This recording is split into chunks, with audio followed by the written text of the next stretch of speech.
Welcome back to episode 44 of the Guardian Project podcast. I'm your host, Andy. And the new mechanic companion is interesting, and I was thinking about whether or not I would play one of these cards, and I thought about my husband as my in real life companion and what my deck building restriction would be, and that would say that I have to have one copy of Mirror Battlesphere in my starting deck. That's so true. And I'm your co-host, Mike Coyle, and I've been sorting my collection of bulk recently. I have a ton of Ravnica, and when I'm doing it, I'm listening to a little bit of music, and I kid you not, this is just popping in my head all day. If you're looking for guild gates, I got news for you, son. I got 99 copies of every single one. Hey, I play them in some of my commander decks. Absolutely. I do like those cards. They work. Please listen carefully. And this is the podcast where we talk about all things Magic the Gathering. But mostly Commander. Just a quick note, if you're looking to support the podcast in any sort of particular way, number one, easiest way to do it, drop a comment, drop a like, drop a follow, whatever you're listening to. Yeah, drop them like it's hot.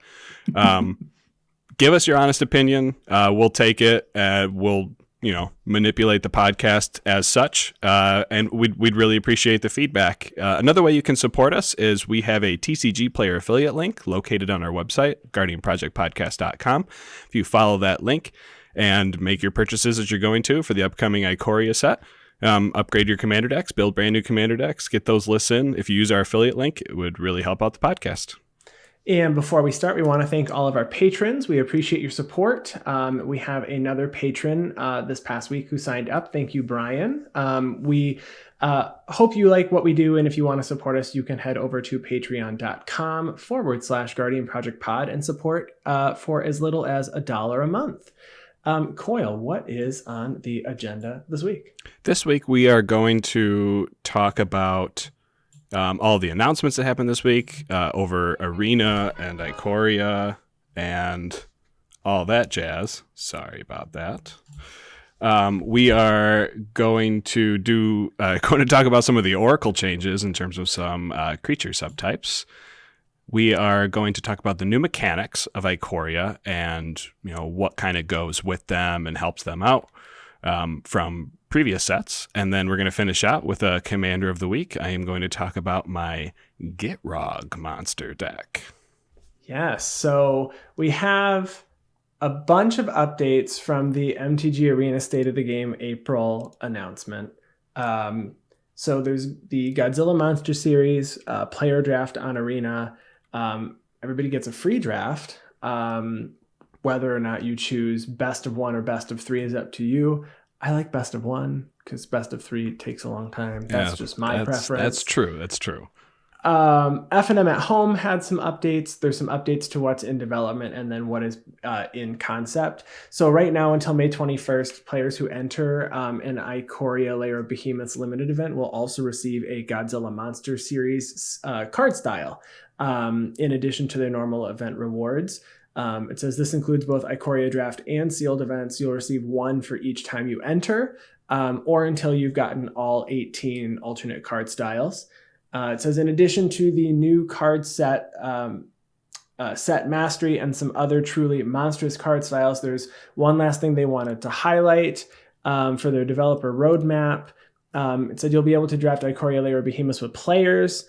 It's an important milestone, and this should be happening on Thursday. So tomorrow we should be able to draft with humans. It's huge. And, yes, and right now, happening literally right now is the streamer, the early access event. Yep. And I've watched, I think, 7 human drafts today while working, just having it on.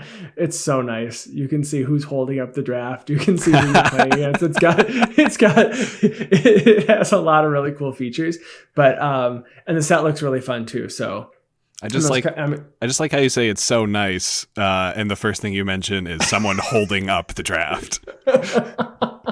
There was a screenshot yesterday. It was from the developers. There was one person who goes, "Look at me, I'm taking screenshots instead of drafting. There's 6 packs waiting for me to move on." Oh my gosh. And then, like I said, starting tomorrow, we are getting player draft. So there's two new player draft modes available in game. It says the modes play similarly to what we've played on Arena before and closely replicate the experience that a player might have when drafting with other people in a game shop, which is so much nicer than playing with bots. Like when you play against a bot in Throne of Eldraine and they just grabbed 18 of that stupid merfolk that also mills 4. What is that merfolk called again? I forget. The Secret Keeper? Is it Secret Keeper? Merfolk Secret Keeper, the 0/4? Yeah, that sounds right. That sounds right. Yeah, and you mill 4 and then it's a 0/4. That was like every time you played against the bot draft, it was like, cool, I'm gonna play against Merfolk Secret Keeper again. Yep. So it says when joining a draft, you will be placed at a table until 7 other people join. Once everybody's queued up, you confirm that you're ready, and then you can start drafting. So that's exciting. We have, your first draft is free, so you just get to pick one. Which is great. And then, wonderful. And then there are some FNM at home event updates. There will be, I'm trying to find them right now. Of course, I can't find it in the announcement. At home. Okay, so player challenges is the working name that they're calling their, no, this is in concept. Why am I not finding this now? At home. At home. Friday Night Magic. FNM. FNM at home. Right here. Here it is. Ensuring the health and well-being of our employees, fans, and partners remain our top priority, and we will be continuing to support our local communities and stores from a safe distance of online play. So in addition to other incentives they've been working on, they are continuing the FNM at home, which I have been participating in for the last few weeks. You could get like card sleeves.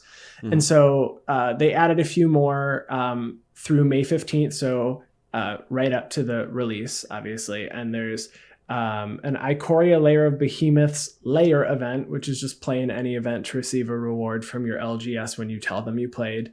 April 24th is Singleton, May 1st is Artisan, May 8th is Pauper, and then May 15th is Historic Brawl.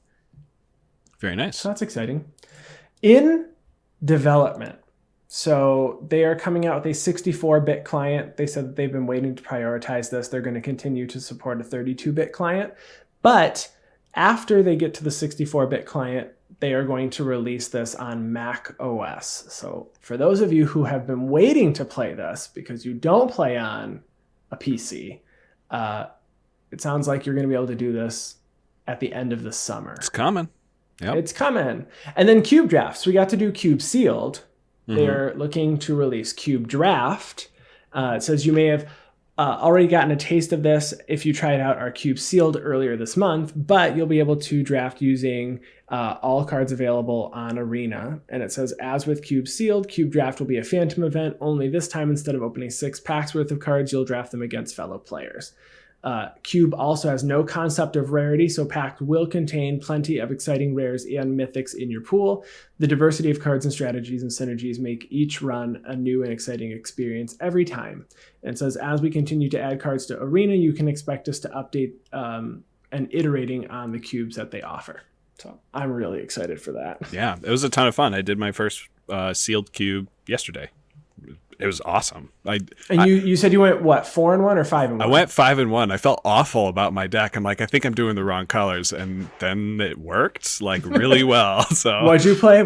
I played Teamer Good Stuff. I didn't have like Omnath, but I had like a Risen Reef. I had a bunch of mana rocks and then all the planeswalkers that I could play at the top end. It worked really well.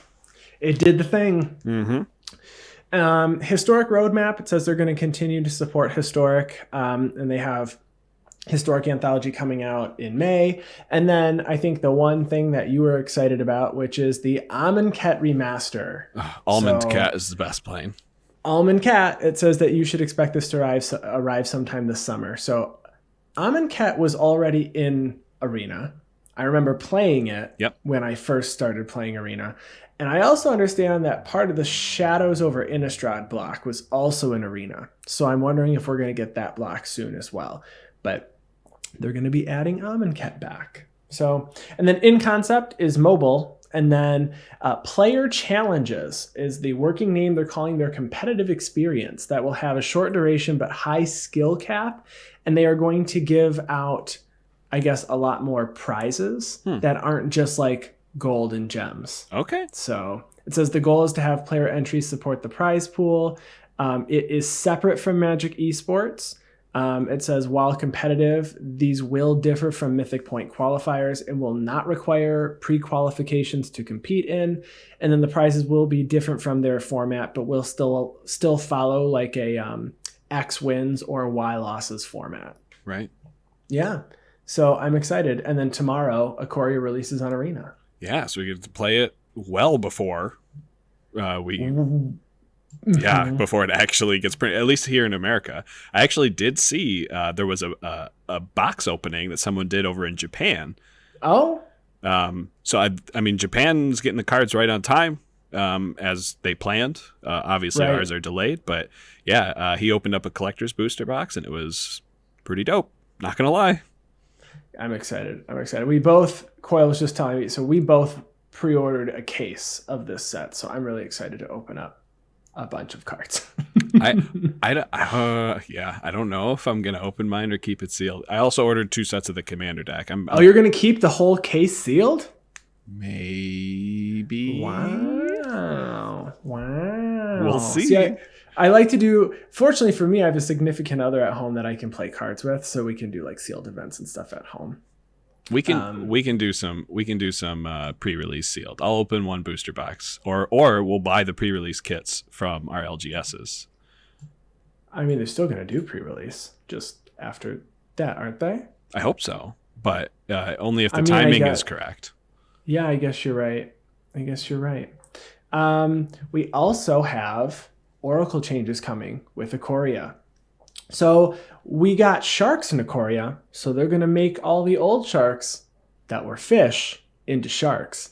Does this mean we're going to see this happen to bring about a new tribal strategy in Commander? No. Nope. But I'm happy to see that. Battering Krasis, giant shark, half, and then it's one of the cards from the unset because it becomes like half like robot butt. Mm-hmm.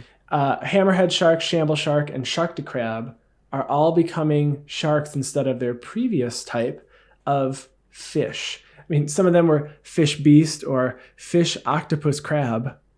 Yeah. Oh, I'm sorry. I missed also Voracious Great Shark, which was just a fish. Now it's also a shark. Yeah. So these are functional reprints. It will change how those cards, I guess, are actually played. Another one. Will it change how they're played? Yeah, I mean, I guess if you have 2 people with Sharktocrab and someone plays a coat of arms, Sharktocrabs are pumping each other now for being sharks. And if someone also had out a regular fish, it wouldn't pump them all anymore. So this actually does change the way that things function. Okay. Yeah. So there's 3 functional changes and then 3 non-functional changes. So the second one is a change to the chicken card type for an unsanctioned card, Chicken a la King. It says, while chickens are funny, it's more fun in gameplay if chickens have the creature type bird. So they were chickens. So cards like Chicken a la King are going to be chickens. And it says he also lets you tap birds and put counters on birds, and even became a noble with the release of Ikoria. So if you're playing Chicken a la King in any format, it is now a bird. That's good to know. And Dryad of the Elysian Grove is now no longer just a nymph. It's a nymph dryad. Yeah. I want to back up just for a second to this Chicken a la King because Okay. You missed the absolutely amazing pun when he became his royal excellency right there. And I just want to make sure that gets said. It's so bad. I skipped it because I was like, do I need to say this? It's the best thing. Not great. Okay, and so then there's some, the last functional reprint is the card Stand or Fall. I'd never seen this card before. So it says, the card reads, at the beginning of your combat phase, separate all creatures defending player controls into 2 face-up piles. Only creatures in the pile of that player's choice can block this turn. So they're changing it. It says the most correct interpretation of the previous Oracle text, ambiguity and debate aside, is that you choose some creatures for one opponent and no one else's creatures could block. That's how people were arguing in a multiplayer format. So the new errata brings on the text that now reads, at the beginning of combat on your turn, for each defending player, separate all creatures they control into 2 piles. Only 1 pile can block. Instead of saying one player has 2 piles and the rest just can't block. Right. So I get it. So functionally, this card is going to work differently. And then there's 3 non-functional changes. One is with cards like Garruk's Horde or Oracle of Moldiah that allow you to cast things from the top of your library or play them from the top of your library, specifically with cards like the adventure creatures from Throne of Eldraine. So Garruk's Horde says that you can cast the top card of your library if it's a creature. They're just clarifying you can play the creature side. You can't cast like an adventure side because it's not a creature. Yep. They changed the text on cards like Raid because of the new Night Squad Commando in Ikoria that basically has like a raid function. Mm-hmm. So cards that have raid, the reminder text for the mechanic melee and the card Charter Course now read differently. Instead of saying if you attacked with a creature this turn, it says if you attacked this turn. They were able to shorten that. And then they also were able to change 4 cards: Heartstone, Training Grounds, Power Artifact, and Biomancer's Familiar. It says that it's just a new template for reducing costs where you can't hit 0 to activate an ability. And so it says it just reduced redundant words. So it used to say activated abilities of creatures cost 1 less to activate, and then this effect can't reduce the amount of mana an ability costs to activate to less than 1. Now it just says this effect can't reduce the mana in that cost to less than 1. So they just cut out a few of the redundant words. Does the exact same thing. Yep. That, and then changing, I guess there is one final one for clones for Mercurial Pretender, Mirror Image, and Astrid's Invocation. Instead of saying the word any, this creature enters the battlefield as a copy of any creature or the enchantment. It now says A. So they cut out two whole letters. Any to A. Wow. What a change. The more you know. Motion's the rainbow. So the long story short is the most important thing there is that we got some sharks. Yeah, it seems to be the most important one out of all of them. we got sharks. Even though sharks are technically fish, they're a little bit more special than fish. Yeah. Are they technically just fish? They are. Sharks are classified as fish. In the real world? Mm-hmm. Real RL. IRL. We're talking IRL right now. IRL is fish. Sharks are fish. I guess that's true. I guess it is true. It's true. It's true. But now we got sharks and fish. Did any of them say shark fish? No, because shark wasn't that's true. a creature type. No, and none of them. None of them shark fish. No, none of them were changed to shark fish. Shark and fish. Yeah, no, they're not. Shark fish. Hoo-ha. I bet you the one.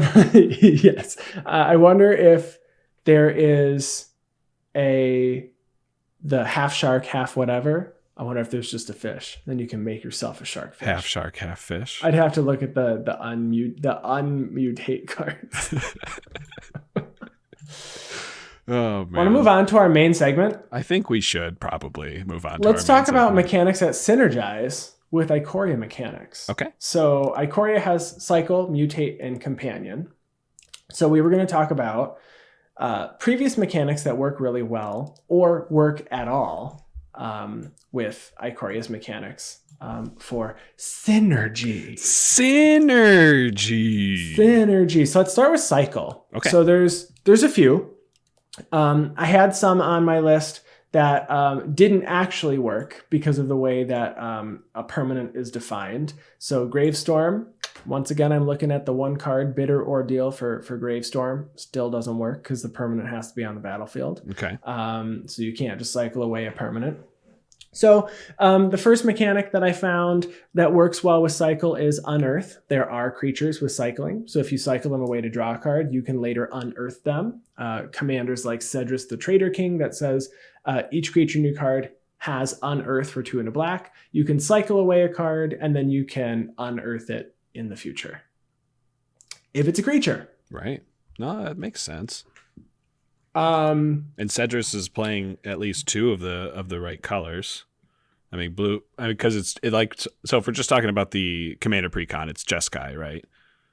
And Cedrus is Grixis, right? So you have to do a few changes from that Jeskai Precon, take out some of those white cards, but you still have a ton to go off. But in Ikoria, I mean, at least in Ikoria, there is at least 1 black cycling creature as well. Yeah. So from the main set, not even just the commander set, there's support there. Another mechanic that works really well is flashback. Now, granted, flashbacks on some cards, there's other cards that grant things flashback. Yeah.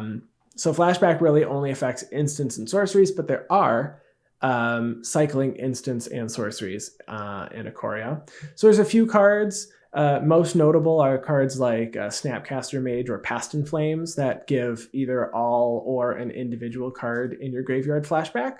But cards like Recoup, Drelnu Lichlord, and Backdraft Hellkite, which that one I was not familiar with. So Backdraft Hellkite's a 4/4 flying creature from Commander 19, so this most recent commander set that says whenever it attacks, each instant and sorcery in your graveyard gains flashback. So that was cool. Nice. And then Drelnu Lichlord has tap target instant or sorcery in your graveyard, has flashback until end of turn.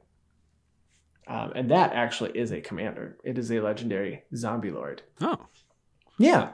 So flashback works really well with cycling.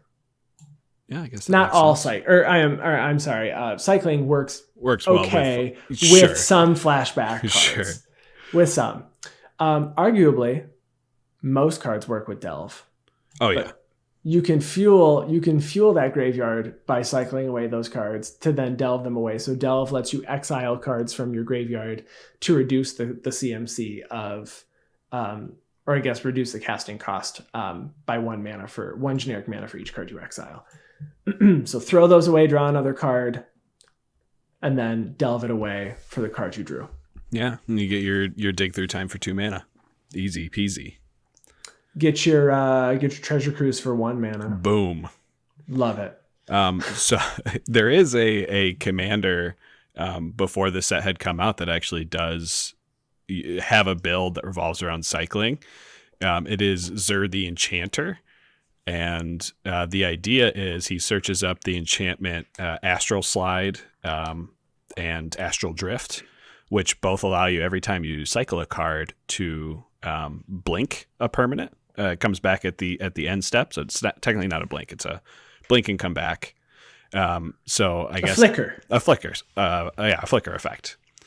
So enter the battlefield effects would have actually a pretty big synergy with cycling because of those enchantments, as long as you have ways to find them.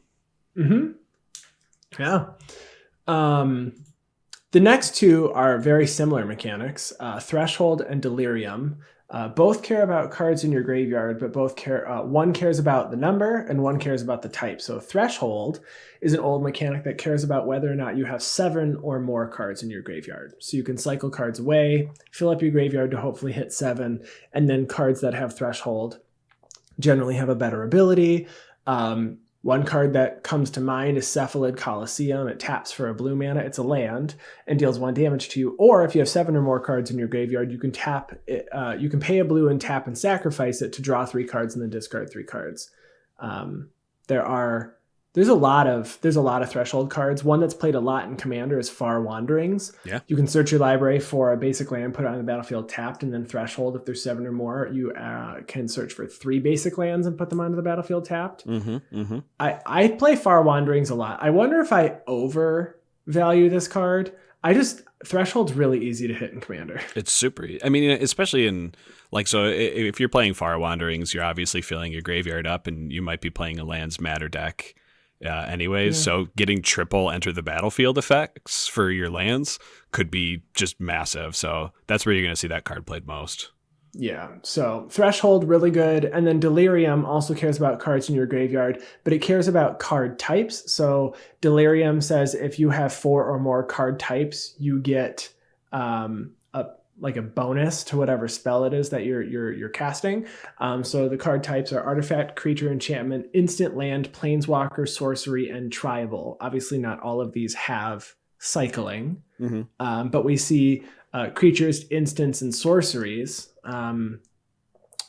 most commonly that have cycling. Right. So those work well with Delirium. Arguably, I'm going to say it works for Undergrowth. Okay. It does, but Undergrowth I think is a very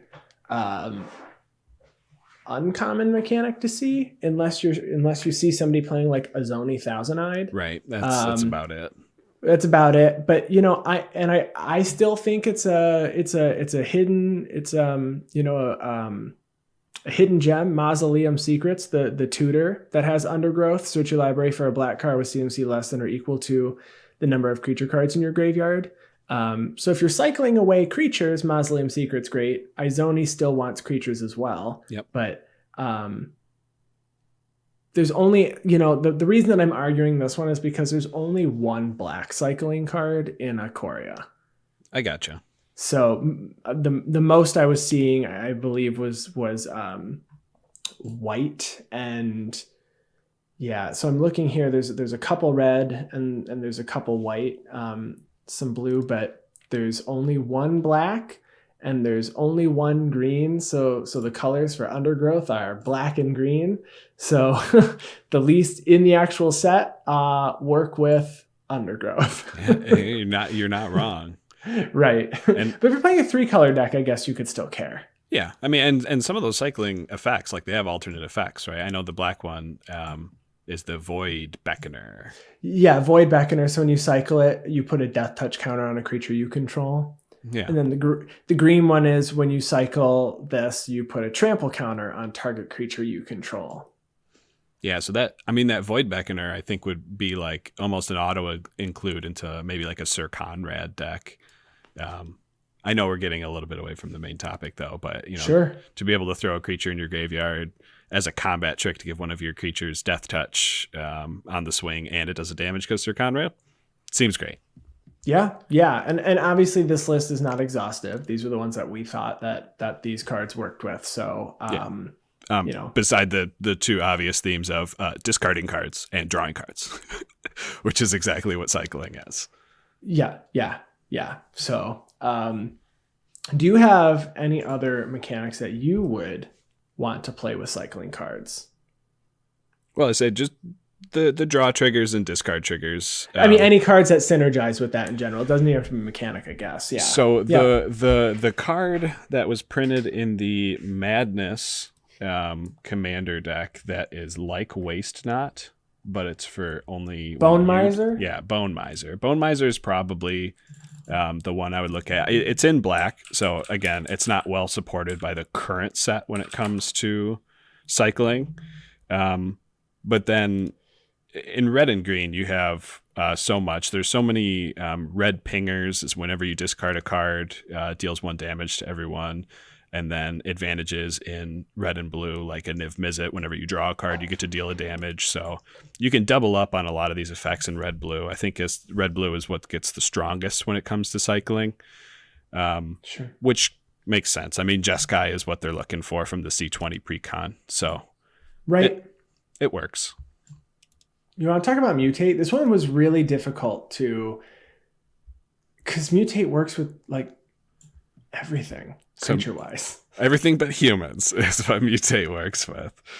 Yes. So when I was looking at Mutate, I had, I guess, 3 main subjects I was looking at and how to make Mutate work for you in Commander. beside the just building around mutate effects, which I think is a little bit too glass cannon, in that if you're not mutating onto something that's hexproof and indestructible, then someone could just have you remove it and then you lose your big creature. It's a Voltron strategy. But Voltron is the first thing I listed here. If you are playing a commander that has indestructible right off the bat, that's an easy mutate target, and you can keep getting the mutate triggers off of it, or just pumping it up or turning it into a bigger thing to swing out and win. I mean, you're just adding keywords, adding, double strike with the Snapdex Apex of the Hunt, adding trample and flying with some of the other Apexes. It could be a way. Auras and equipment are probably less expensive, but this could be a way to dodge artifact removal, dodge enchantment removal with mutate. Yeah, I saw someone put a 7/7 on a 0/5 turtle earlier, and I was like, wow, just mind blown. That's a big boy now. The second mechanic I had was using mutate at flash speed. So there are a lot of mutate cards that actually do, or I say a lot, there's a few mutate cards that actually do have flash. I know Sea Dasher Octopus is mutate with flash. Whenever it deals damage, you get to draw a card. We have Dirge Bat, which is whenever it mutates, destroy target creature or planeswalker an opponent controls. So some of these already have flash, but if you can have a way of giving all of your mutates flash with a Vidalcan Ori or a Leyline of Anticipation, you can turn mutates into combat tricks like those flash ones actually are meant as. So, combat trick in, again, your Snapdex to give your creature double strike. Or I did think you just said combat chicken. Combat chicken in. Combat chickens. Combat chicken trick. Combat trick chicken? Combat chicken trick. Combat chicken trick in your mutates. And, beside the fact that they're just good value, which leads me to my third point, which is tribal decks. Any non-human tribals can probably use this mutate function like really, really well, because it's nothing but upside. Especially since when you mutate onto a creature, you can just put it on the bottom and it keeps its creature type. Right. So the big thing that kept coming to my head was slivers, because you can now pump your slivers up, with a bunch of these mutates, or, throw in a Nethroi Apex of Death to bring back all your 1/1 slivers that are all pumping each other up and giving each other a bunch of stuff anyways. The only one I think maybe wouldn't be so good would be Brokos Apex of Forever. So you mutate him from your graveyard and give something trample. Unless you're playing like Nightmare, Beast, or Elemental Tribal, to actually have him come out as the top creature, I think maybe he's the one that falls off in that category. Otherwise, all you're doing is really adding trample to whatever exactly, and it's tribal you're playing. And yeah. It's 5 mana to give something trample. There's much cheaper ways to do that. Yep. Yeah, no, I agree.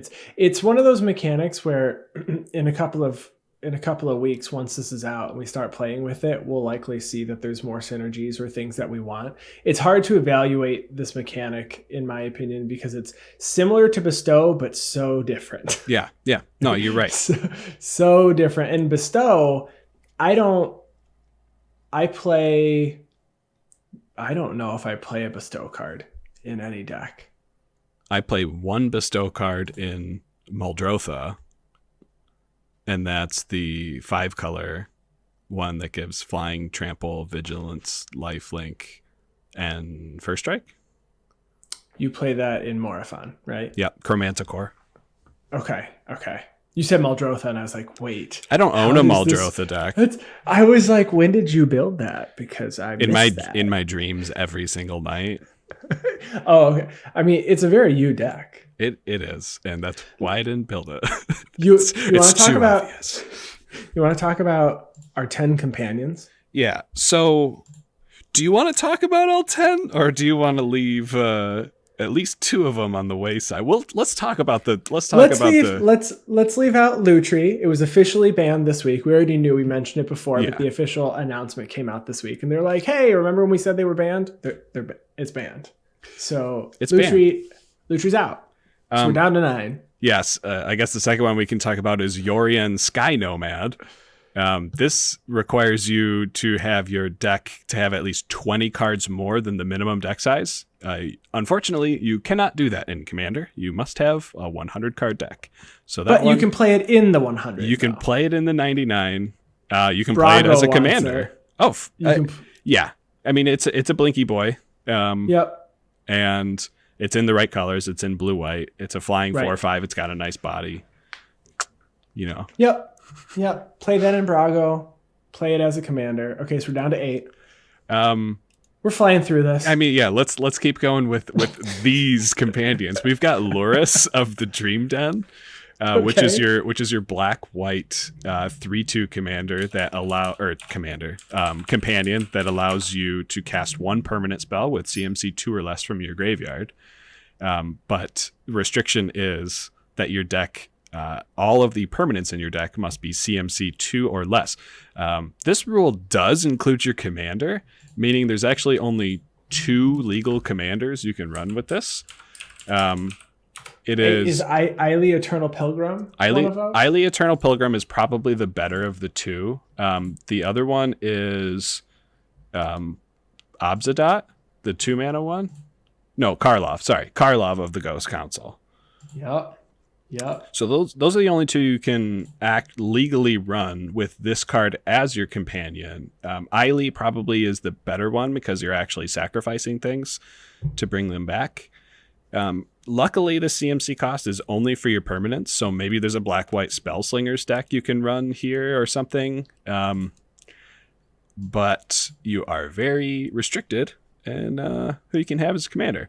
In the 99, the card seems not bad. I mean, 3 mana to get something back that's 2 CMC or less from your graveyard every turn. You do have to cast it, but I mean, as long as you can keep it out and keep getting that value every turn. I think this card's going to see a lot more play likely in Modern and in Legacy, but I don't know how much it's going to see play as the commander. But yeah, I would play this in Eily over Karlov. But yeah, we are very limited to 2 whole decks. I was just thinking, it says on each of your turns. So if you are thinking you're going to flash out a Snapcaster Mage or something on your opponent's turn, just know that is not how the card reads. I just learned that just now by reading the card. Explains the card. Yes, in a non-commander format, you can only Snapcaster Mage a card. Does Snapcaster only cost 2? He only costs 2, yeah. Yeah. But you'll only be able to do it on your turn. Sorry. Yeah. Can't sneak in with that. Okay, so we got through. Okay, so that was Loris of the Dream Den. All right, time for talk about the real ones, the real companions that we can legally play with with more than just 2 commanders. Okay. I would like to start with Zirda the Dawnwalker. All right. So, it's our Boros Elemental Fox. Yes. So I was actually pretty excited about this one. I know some people in our Discord were excited about this too. Zirda says that your abilities you activate that aren't mana abilities cost 2 less to activate. This effect can't reduce the mana in that cost to less than 1. And you can pay 1 generic and tap it. Target creature can't block this turn. That's whatever. It is 1 hybrid Boros. And to get a 3/3, so 3 mana for a 3/3, it's not bad. Elemental Fox, in case that's relevant.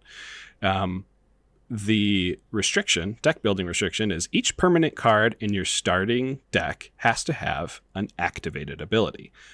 It seems a little counterintuitive when you look at a card like Training Grounds, which doesn't have an activated ability, which does the exact same effect that Zirda has. And actually the colors itself are a little bit weird being in Boros for these activated abilities. But one thing to look for is, you don't necessarily have to build a deck around reducing the activated abilities of everything.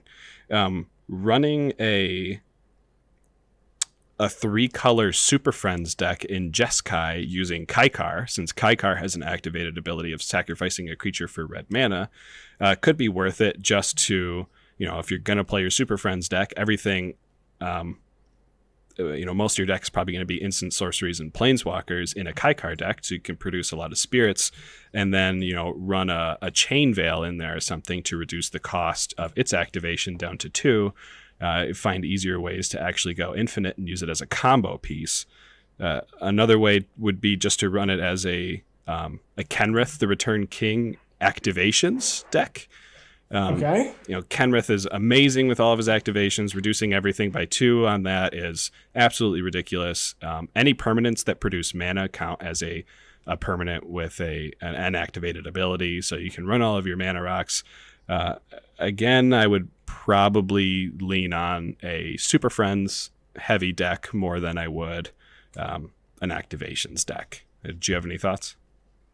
I mean, when I look at Zerda, I like thinking about combo pieces, and maybe that's the more competitive player in me when I think about this card, because I just want to play cards like Basalt Monolith and then pump it into something silly that has an activated ability. Absolutely. But when I look at this, thinking about your creature having to have, your commander having to have an activated ability as well, you can definitely build 3 colors. But there's decks that I don't see very often that I would definitely want to play, like Razia, Boros Archangel, or Bassandra Battle Seraph, because they have activated abilities. Are they good? Not really. But I do like the idea of playing these in like a Super Friends deck with just a bunch of rocks. Yeah. And this is really strong in Kenrith. Super strong Kenrith. The other one that really sees a benefit from it, I think maybe would be Golos, because it's 2 in Wooburg to activate his ability. So with the companion out, it's only Wooburg to activate, maybe. Wooburg. And then if you're gonna play like 5 colors Sisay or something, you could do that too. I don't know how many like legendary creatures you can pump out with activated abilities. I'm sure there's plenty. There's probably a lot. Plenty. Yeah. Ones that we probably don't see very often too. And with the deck restriction requirement like that, it'd be kind of cool. Yeah. Most definitely.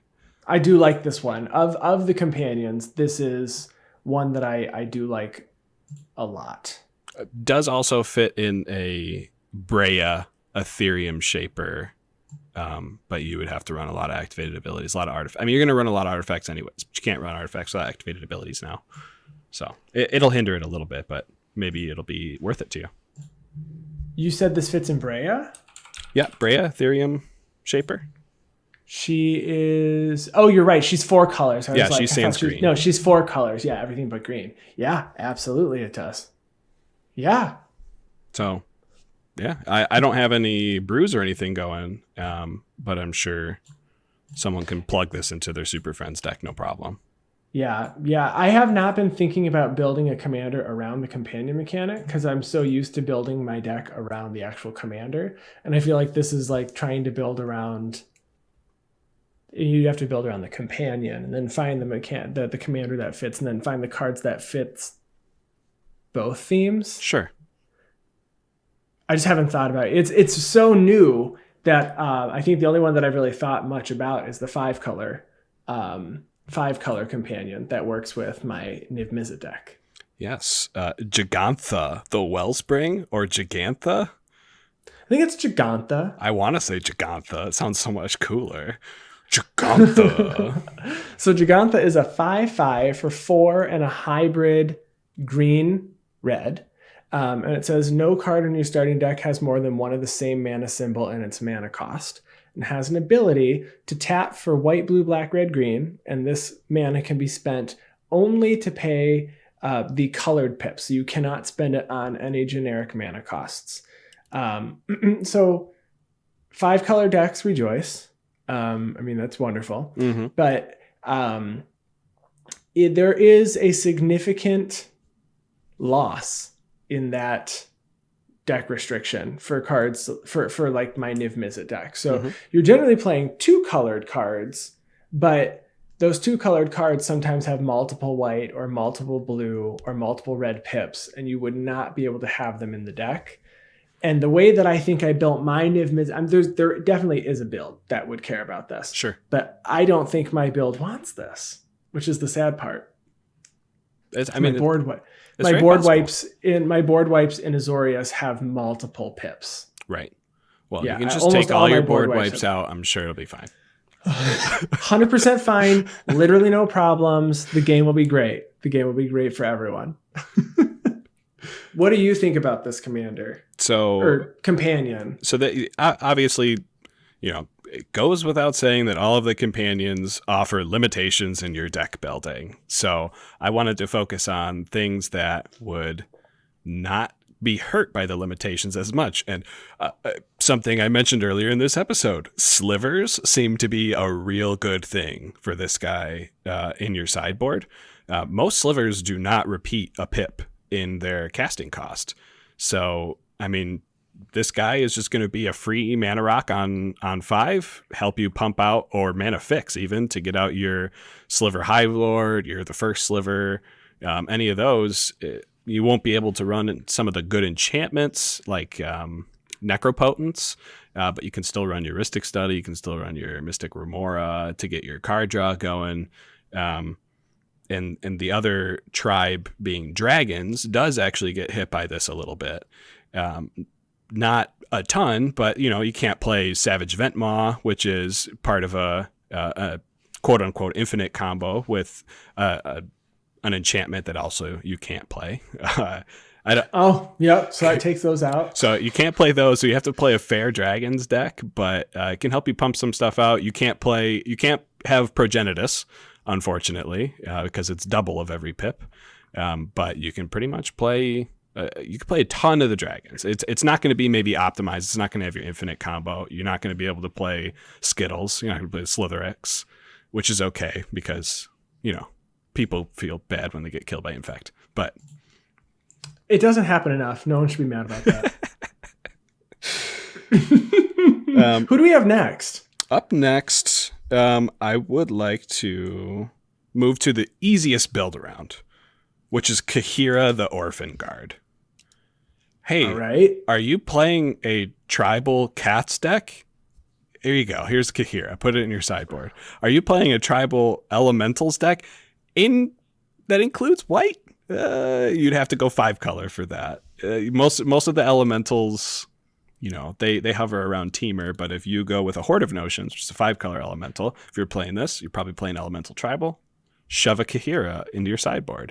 Mm-hmm. And the easiest one, obviously, is dinosaurs. I mean, if you look at a Gishath deck, it's nothing but dinosaurs. So you could add Kahira in there, pump your dinosaurs. So I guess I kind of skipped over the explaining of the card. But the restriction for Kahira the Orphan Guard is each creature card in your starting deck, it has to be a cat, elemental, nightmare, dinosaur, or beast card. And when Kahira is on the battlefield, those creature types get +1/+1 and vigilance, and it's a 3/2 vigilance on a body for 1 and 2 hybrid green-white mana. Yes, I like this card. I would definitely put this in a Gishath deck. Yeah, it fits perfectly. I gotta stop making tribal and token decks, and I've thought about Gishath so many times, but it's like, hey, Andy made another tribal deck. I mean, there's only so many mechanics, right? Once you've built them all, you have to build more than one. Yeah, I know. Who do we have next? Next on the list, I have Obosh the Prey Piercer. This is the grossest one of them all. This one's artwork. It's not. It's awesome. Creepy. This is scare me. It's a Hellion. It's a Hellion, not a centipede. Come on. It's a Hellion horror as well. So Obosh the Prey Piercer is our black-red commander that cares about odd CMC. So your starting deck contains only cards with odd converted mana costs and land cards. And the effect that he has, it's 3 mana and then hybrid Rakdos. If a source you control with an odd converted mana cost deals damage to a permanent or player, it deals double that damage to that permanent or player instead. If only you could play this in the other odd Sphinx deck, the Esper Sphinx. Why can I not think of the name now? We just talked about it a few weeks ago on the underplayed commanders. They totally did it on purpose. They had to have. Enet, Cryptic Sovereign. Oh, yes. Yes. So I like these. These are the more silly. I think these are the more silly things. Mm-hmm. Having odd versus even, or like rolling dice are how I feel, or flipping coins are the more silly mechanics. But I think this card's good. And I think that if you do build an odd CMC deck, you could definitely do like Mardu. You don't even have to be stuck with just Rakdos. This card's really good. For sure. I was actually watching Commander's Quarter episode today, and he had mentioned that both Vile Smasher and Nekusar fit very well into this. There's a huge drawback is you don't get your 2 CMC mana rocks, and that's really, really big. On top of that, Nekusar actually also plays a bunch of 2 CMC enchantments that hurt your opponents when they draw cards. Maybe you don't need those if you're doing double damage. This does come down on 5, but I actually looked at my Anya Falconwrath list, my wheelie good deck, and there's not actually much that I'd have to take out in order to run Obosh. So it could just be a finisher. Turn 5, put down Obosh. Turn 6, wheel a couple times. Most wheels are odd CMC. So, would you rather play this as your commander or your companion? I wouldn't want this as my commander. I think as a commander, it is a win more card, and as a companion, it's a combo piece. So I'd rather have it as a companion. Yep, I think so as well. Good. We think alike. We got the right ideas. In some situations. I mean, you still don't think that blue white's the best color pairing, but no, mono black is the best color pairing. Oh, okay, yeah, that's black, right. That's right. Black and black. Okay, perfect. I like that. So, but not as much as blue white. Yeah, that's fair. I can't tell you no with black. I can only say yes. So the next guy I have on the list is Kairuga. Kairuga, the macro sage. This is your big hippo. This is your dinosaur hippo in Simic.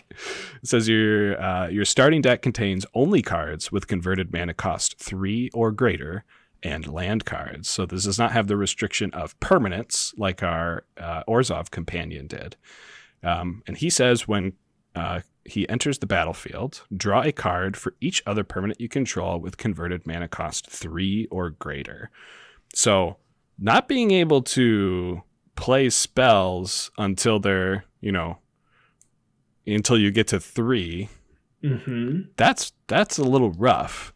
I mean, you can't play your Soul Ring, you can't play your 2 mana rocks. I mean, you're just gonna naturally draw into your Cultivate, and that might be about it. So it's tough. Again, you could turn 1 Force a Will someone. You could. Force Will works. Force Negation also works. A majority of the split cards out there should work with this as well. I can't think of a split card that would have CMC lower than 3 off the top of my head. So maybe those are some good ways to actually like cast spells on turn 1 and 2 because the CMC of the card itself is higher than that.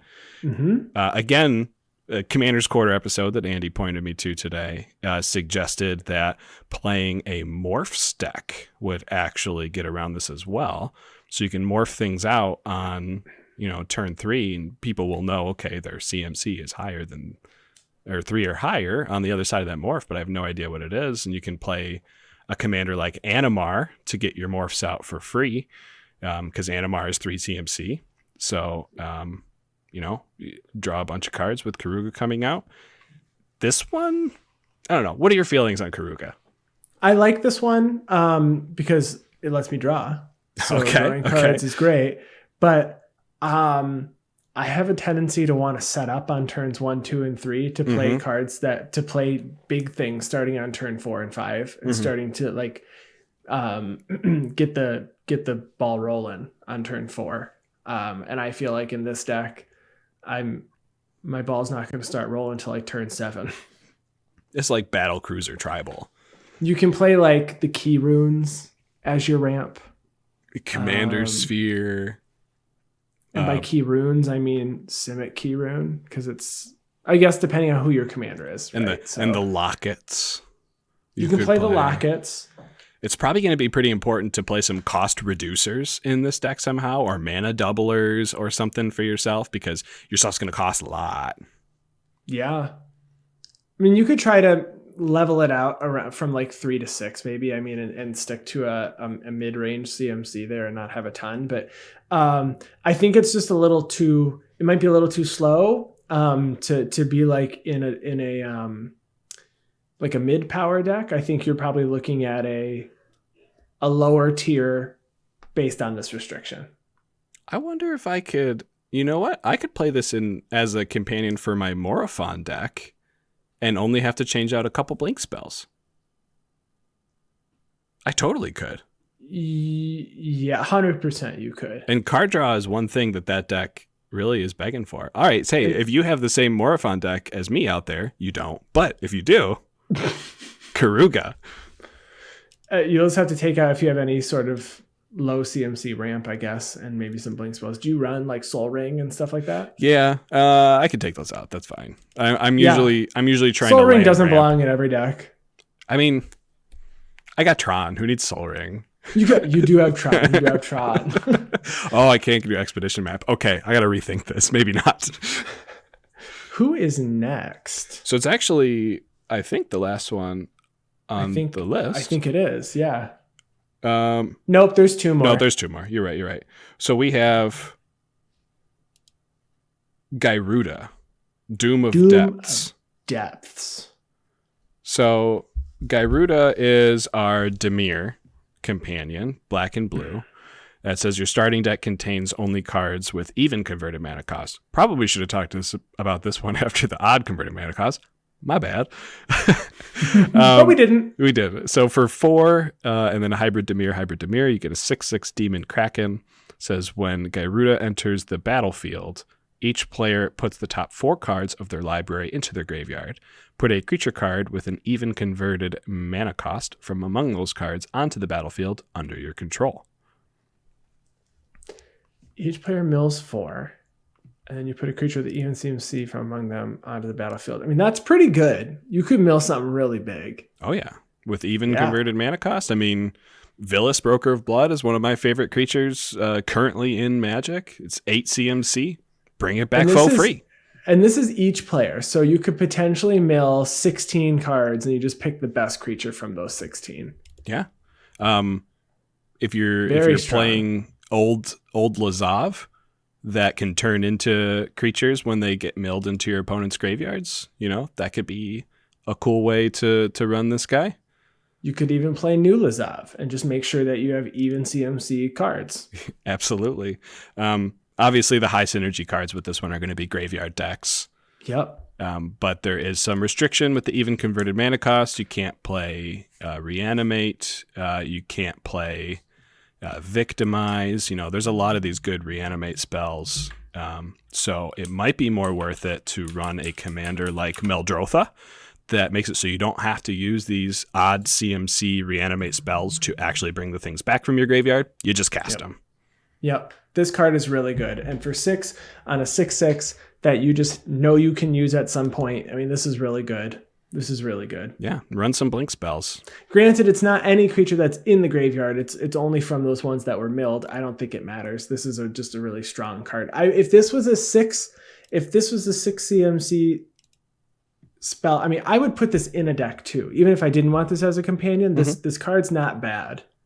It's fantastic. It's a decent card on its own without the companion mechanic. Yeah. It is going to be a little bit difficult to do like top of your deck manipulation. Most tutors are 1 CMC.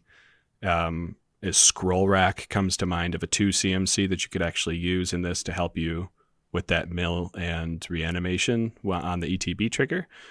Can't run Sensei's Divining Top, but there are some tools out there to still help you with the top of deck manipulation.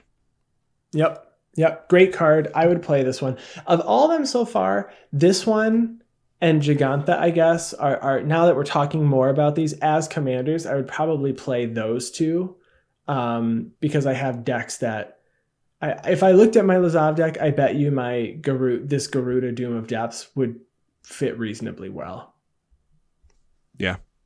No, you're right. We have one. What? I say, however, this next one, I'm actually a little bit excited about. So, Umori the Collector is our Golgari companion. So for 2 black and a green hybrid, you get a 4/5 ooze. Ooze. He's a companion that says each non-land card in your starting deck shares a card type. As Umari the Collector enters the battlefield, you choose a card type. Spells you cast of the chosen type cost 1 less to cast. So when I was first looking at this card, I immediately thought, okay, we got to look at the hybrid cards. That way we can actually have a little bit of play in what we do. So the obvious answer is artifacts, because you can have artifact creatures and just plain artifacts. But instead I went, okay, let's see what we can do about enchantments. And there's only one enchantment creature you can play, and that's Farika. And Farika doesn't really care about enchantments. She more cares about snakes. So probably are not going the enchantment route. Okay. When it comes to artifacts, you see it opens up a little bit. Reaper King is probably a really good place for Umori to make you name artifacts when it comes out. All of your scarecrows are going to cost 1 less. They get pumped by your commander and, enter the battlefield, destroy some stuff. You could do it in a Golos deck if it's like just lands and artifacts and that's all you're going to be doing. But I think the obvious one is just straight creatures. Creatures, nothing but creatures. Play it in whatever creature deck you want to. My first thought was Yarok, because I own a Yarok deck and I know about all those creature ETBs being so good. But yeah, pretty much any. I like this in Reaper King with just a bunch of scarecrows. Yeah, it's really good in a Reaper King deck for sure. You run all your rocks, run all your scarecrows. All your rocks and all your but the problem is, right, it says each non-land card. So can you run rocks and creatures? Yeah, because they're both artifacts. They share artifact. Oh, I guess you're right. Okay. So Are all scarecrows also artifacts? Yes. However, you cannot run changelings. Right, because that is a specific type. Right. So it does hurt Yarok there that you can't run changelings, because fact of the matter is there are not a ton of scarecrows that they printed out there. I think you can still run birthing bows, because that's an artifact that creates changelings. Mm-hmm. So you have that going for you. You can't run the clones. The clones that are becoming are generally an illusion creature type. Right. So interesting. It's definitely a restriction. We keep repeating that. I think that's the intent that Wizards had when they printed the cards. But this one actually I think would be kind of fun to build around. You could build a really good Yarok deck with this, with just creatures. The other thing to keep in mind is they specifically said that these were not built with Commander in mind. This is a specific restriction or exception. I guess it's an exception that the Commander Advisory Group and the Rules Committee made to allow these to work in the format that we play the most. Mm-hmm. So these were not even made with Commander in mind. Right. They asked they said that they were like, we definitely asked. They're like, will these work? Can you do this? But I think it's also important to remember that cards are made not just for our format. I don't believe it. No, you don't believe it? Everything's made for Commander. Come on now. Tell that to Battle of Wits. Yeah, and Lutri. and Lutri. Well, Lutri seems like it was really made for our format, but it was also banned in Brawl. So yeah, it's a little too bonkers. A little too good in our format. After talking through a lot more of these, I realized that as much as I had a huge disdain for the companion mechanic, it was mostly because the format that I play, I would say 90% of the time, I would go 95% of the time is Commander. And then the rest of the time I'm playing Limited. So for me, getting this in Limited is fine, because you can just throw it in the deck. You can just put it in the 99. I was literally only looking at the companion mechanic from the mechanic itself in the companion zone working for Commander. So that, after stepping out of that box that I put these cards in, they're definitely good. They're not bad. Right. But they are difficult to make work with this format. But I obviously, like every other card, they'll get easier to make over time as more cards are printed. Yeah, and hopefully we see more companion in the future. It's nice to see some of these new mechanics to, pick our brains and actually come up with some creative deck building strategies. And eventually, people will be net decking what we come up with. Right? Net decking our decks. Oh, I sure hope so. That's the dream right there. When someone says, "Hey, I net decked your Cranko deck," I'm like, "Wow, you could do better, but thanks." So those are the cards that we think work well, or the strategies we think work well with the new Ikoria mechanics. We have one more segment. You want to do Commander of the Week? Yes. So, Commander. And this is a big one because it's kind of important this week for you. I actually, truthfully, don't have this deck put together anymore because I didn't want to play it with my friends. But this is the Get Good Frog, aka the Gitrog monster. So, as we've been playing at home over webcam, all this Commander, we've been playing on this Play EDH Discord.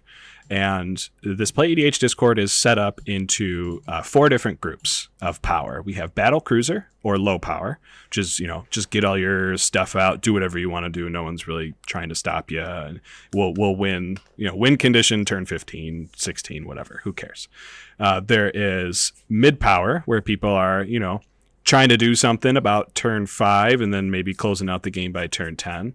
There's high power, which is decks that may have fallen out of the competitive EDH, maybe toned down decks from competitive EDH lists, decks that have fallen out of favor, that are trying to do something on turn 3, but maybe not winning on turn 3. And then obviously competitive EDH has this unwritten turn 3 rule where people are going to be winning on turn 3 or stopping people from winning on turn 3. This particular deck was built as a high power deck. So it's not 100% CDH Gitrog. This is a 45 land variant of Gitrog. So Gitrog loves lands. So I put them all in. The reason, so competitive Gitrog runs probably about 30 to 33 lands, which is still really high for competitive. As a comparison, my Kess deck runs, I think, 26 lands, tons of rocks. So 45 lands is obscenely big, but what it's trying to do is, the typical Gitrog thing. When Gitrog is out on the battlefield, so I guess we'll start off with Gitrog. He is a 6/6 Death Touch Frog Horror for 3, a black and a green, that allows you to play an additional land on your turn, but also has the quote-unquote drawback of having to destroy a land or sacrifice a land at the beginning of your upkeep. He also says whenever a land goes into your graveyard from anywhere, you draw a card. So the idea is to play a lot of dredge creatures like Golgari Crave Troll, where instead of drawing, you dredge for their dredge amount, Golgari Crave Troll being a 6. So you put 6 cards from the top of your library into your graveyard. More often than not, that in a 45 land deck, this is going to allow you to draw an additional card. So you bring the Golgari Crave back to your hand, draw another card from the Gitrog. If you do dredge more than 1 land into your graveyard, you still only get 1 draw trigger. That's important to note for all you Gitrog players out there. And this also plays a lot of discard outlets. Discard outlets like Scourge Familiar is the big one.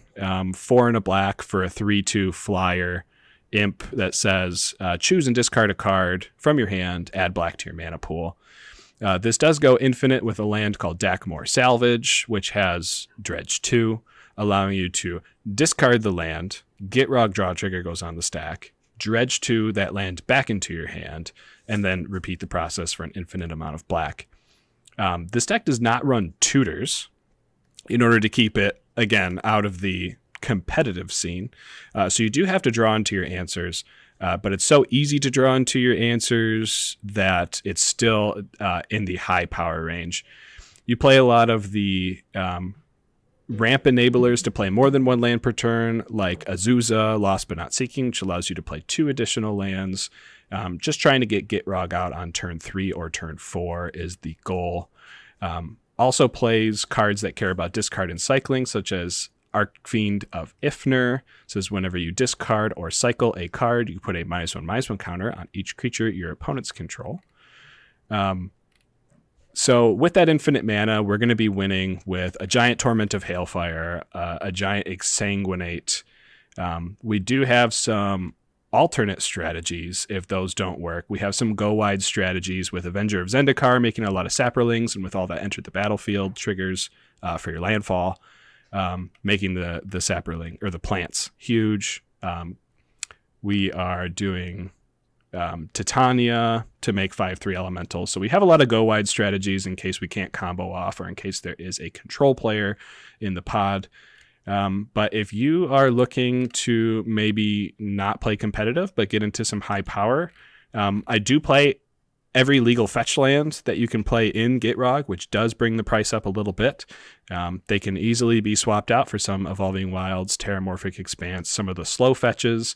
It brings the power down a little bit, but you're still going to be at a high end when it comes to like mid power.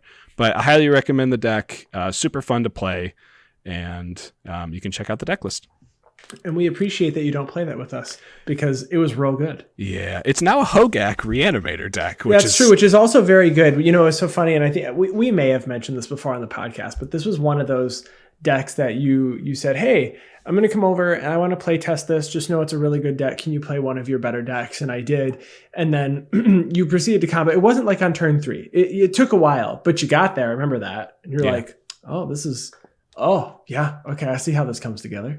Yeah. No, it's fun. The deck is like a puzzle to put all the pieces together and put it in the right order. I'm just, I know I sound like a nerd right now, but we're talking about Magic, so who cares? So, but yeah, putting the puzzle together is a lot of fun for me. It does feel a bit solitary, so make sure you know how to win when you are set up to win, and don't take 20 minutes to pass the turn. Yeah. Well, I think that's the end of our episode this week. Awesome. We got there. We want to thank you all for listening. If you want to contact us, you can find our podcast on Twitter at GuardianPod. You can find me at ATFlory. You can find me at Wormcoil Engine. And take a look for hashtag Guardian Project Pod to find our posts and episodes. You can also email us at guardianprojectpod@gmail.com. And if you're on Discord and you're interested in joining the discussion, send us a message and we will get you an invite. We'd love to have you. And until next week, you guys have a nice week and enjoy the Ikoria release that comes out tomorrow. And send us all your messages on the decks you're playing and what I should play in Standard. Send us pictures and screenshots of your most mutated creatures. Like, how many times can you mutate on one creature? But it doesn't show it. It doesn't show it. It just shows one creature and then just changes all its abilities. Tell us how many things you threw onto the creature. Record a video of you doing it. Hashtag I'm mutated. All right. See you guys later. Bye-bye. Goodbye. That was good. And I don't hate Companion. It was a pretty good mechanic. I really did not like it, I'll be honest. I know. When there was only those first why few. Is this a thing? And your otter got banned. You're like, nope, I hate Companion now. It was so sad.